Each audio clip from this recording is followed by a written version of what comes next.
ত্রয়োদশ জাতীয় সংসদ নির্বাচনকে সামনে রেখে নতুন উদ্যমে মাঠে নেমেছে জাতীয় নাগরিক পার্টি এনসিপি। স্বচ্ছতা ও সংস্কারের অঙ্গীকার তুলে ধরে বৃহস্পতিবার দলটি আনুষ্ঠানিকভাবে মনোনয়ন ফর্ম বিক্রি শুরু করেছে। কেন্দ্রীয় নির্বাচন পরিচালনা কমিটির প্রধান ও মুখ্য সমন্বয়ক নাসির উদ্দিন পাটোয়ারি জানান, সাধারণ প্রার্থীদের জন্য ফর্মের মূল্য নির্ধারণ করা হয়েছে 10,000 টাকা। তবে জুলাই যোদ্ধা ও নিম্ন আয়ের মানুষের জন্য ফর্ম মিলবে মাত্র 2,000 টাকায়। সংবাদ সম্মেলনে জানানো হয়, 13 নভেম্বর পর্যন্ত ফর্ম বিক্রি চলবে, আর 15 নভেম্বর প্রকাশ করা হবে প্রাথমিক বাছাই তালিকা। 3 পদ্ধতিতে ফর্ম সংগ্রহ করার সুযোগ রাখা হয়েছে কেন্দ্রীয় কার্যালয়, অনলাইন ও জেলা পর্যায়ে। এদিন রাজনীতির ভবিষ্যৎ সমীকরণ নিয়েও গুরুত্বপূর্ণ বার্তা দেন নাসির উদ্দিন পাটোয়ারি।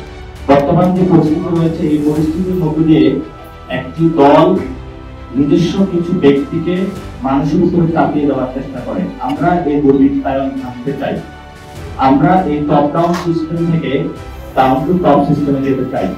অর্থাৎ সরকার এবং জনগণের মধ্যে যে পার্লামেন্ট রয়েছে, এই পার্লামেন্ট হাউসে আমরা জনগণের প্রতিনিধি পাঠাতে চাই, কোনো দলীয় প্রতিনিধি পাঠাতে চাই না।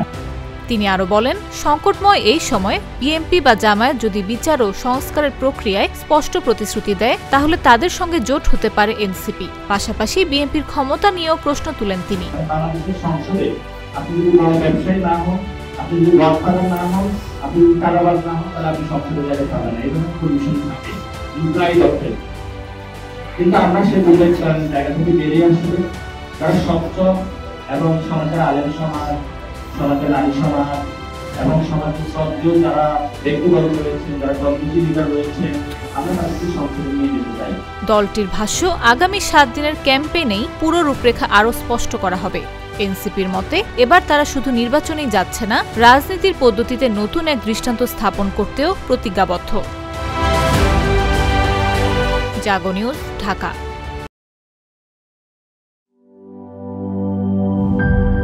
দুধার চকলেটে একাকার হয়ে ওঠা প্রাণ লেয়ার সম্পর্কের মিষ্টি ম্যাজিক।